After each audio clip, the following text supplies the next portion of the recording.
Hello everyone, and welcome back to Jesse Hecht Creative. Today we're going over the Invincible Iron Man action figure 2-pack with Extremis Iron Man and the Mandarin from Marvel Legends.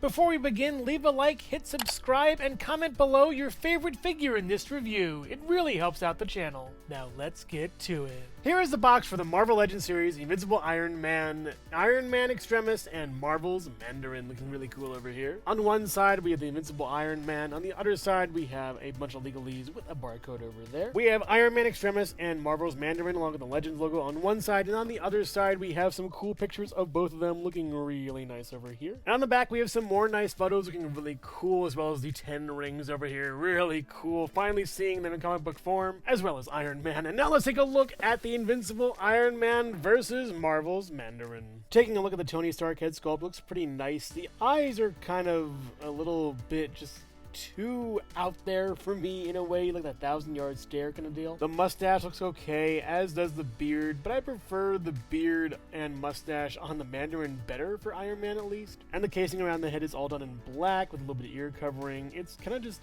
bland. All in all, not my favorite Iron Man head sculpt by a long shot. And it does go back this far, really far. Forward this far, pretty far. It kind of is fighting with this joint down here. It can go down and up on the neck bottom and a swivel all the way around. And a little bit of pivot, it's good.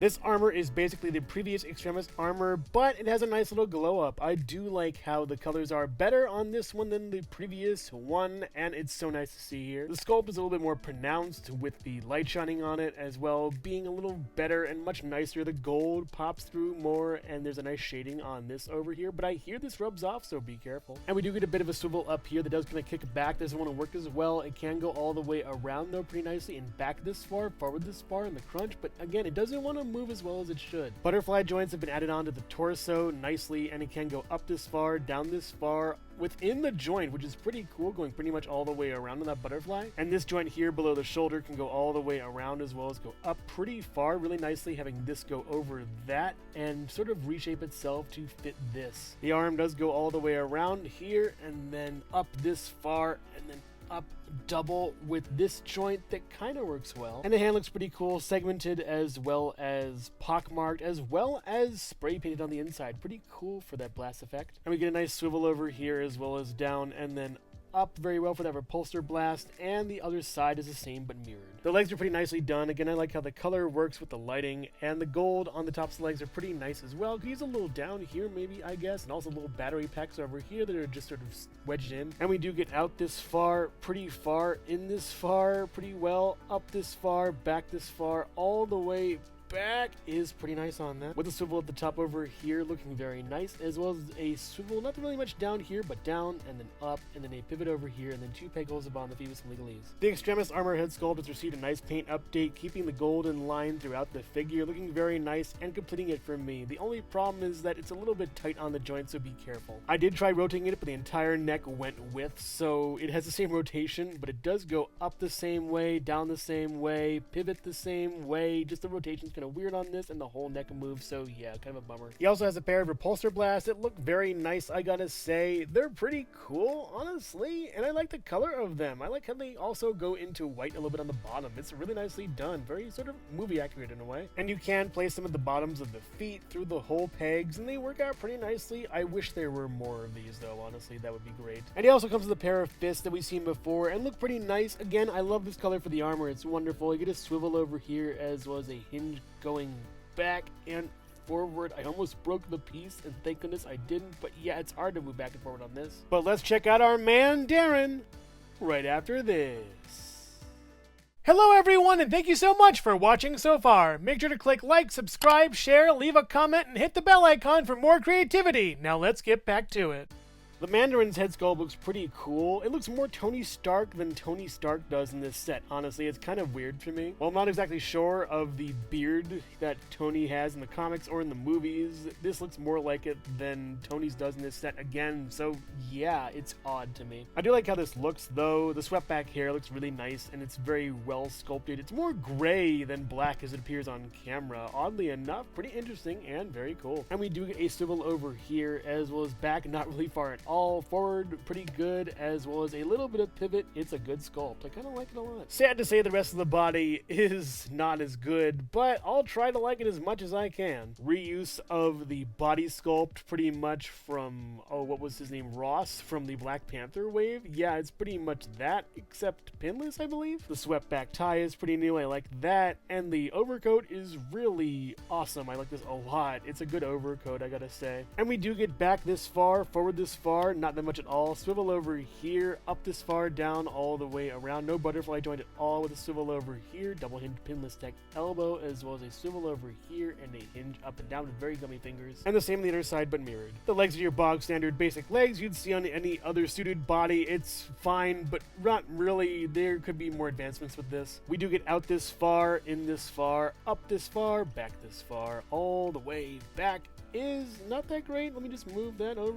Yeah, a little bit better. We get a swivel up here, as well as a swivel at the foot. Yeah, that's pretty good. Down and then up, and then a pivot, and then two pegals upon the feet with a little bit of legalese. He comes with the 10 rings I've been wanting so much, and they're all different colors. They look really nice. The paint is kind of missing on this one over here. I think that's kind of a bummer. And also, he's in need of a manicure really badly. His nails are pointy on both sides, and it's kind of scary to me. What's even scarier is the gummy hands from earlier have come back here. This is just really gummy and kind of like hard to move in a way. You can swivel it and hinge it a little bit, but I feel like it's gonna break any second now. It's a bummer. I love these pieces. I don't want them to break. Please don't break. He also comes with these red effects that look really cool. We've seen them before, but they look nice, especially when they frame the rings like this. It's really great. Very yelly, very angry gray hair, very nicely painted, I gotta say. Pretty good on that, and nicely sculpted too. And that pairs well with these wizened, old, elderly, crinkled, wrinkled hands that are just really creepy and scary and definitely need of a manicure. Yep. And the head swivels left and right, as well as not back at all, down, and a little bit of pivot. Great head sculpt. I like it better than the other one, I think. And these creepy paper hands can go swivel as well as back and forth, and swivel as well as back and forth. And again with the gum on this, the gumminess is awful for these. Wah! And the red effects look pretty good coming out of these fingers too. And I actually kind of like this whole deal with the trench coat and the old style and stuff. So let's see what we can do with these as far as kit bashing.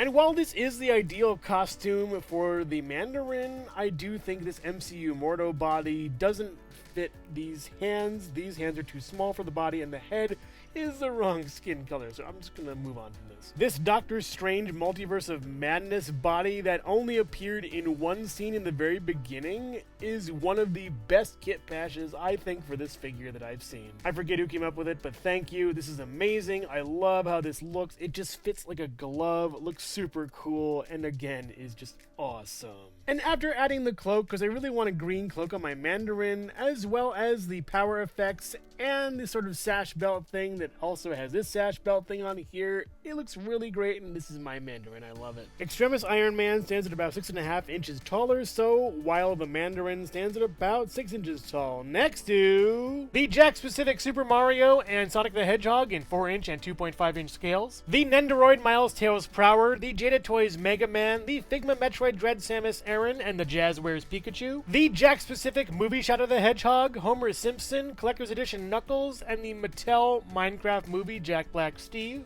the Hasbro Marvel Legends Animated Series Spider-Man, the G.I. Joe Classified Series Snake Eyes, the SH Figure Arts Yoshi, and the Lego Bionicle Gift with Purchase Toa-Tahu. And here they are next to the previous Extremis Iron Man that has less articulation and just less everything. This one is way better and a great upgrade, while this one is kind of a side grade at least. This Mandarin from the MCU is still pretty good. This doesn't really work that well because of the hood on the back of this, which is a shame because I really love this cloak. It would have been cool to put on the Mandarin, but yeah, at least we get a good Iron Man. Overall, Iron Mandarin. This new and improved Extremis Iron Man is exactly that, new and improved. I love the color scheme of this one. The articulation's way better. The accessories are very nice as well, but I gotta say, the effects are better than the head sculpt. And the Mandarin is kind of a mixed bag. On one hand, I like the old man pieces on the body that came with this. Even if the body isn't that great, it still looks pretty good and is a complete figure. On the other hand, I had to kit bash my own body for what I wanted with that green cloaked Mandarin that looks pretty good on this, but still could be better with its own sculpt. Hasbro, just give us the Mandarin we really want. So if you're a fan of Marvel Legends, Iron Man, or the Mandarin, then this is the set for you. It's pretty good. I would highly recommend getting this if you like to kit bash, but if not, I would just pick up Iron Man on the aftermarket and wait for a better Mandarin down the line. fine, but who knows how long that will take. But make no mistake, it's better than Trevor. So which figure here is your favorite, Iron Man or Mandarin? Let me know in the comments below. Thank you so much for watching Jesse Hecht Creative. Make sure to click like, subscribe, share, and leave a comment. You can also visit us at jessehechtcreative.com for more reviews like this one.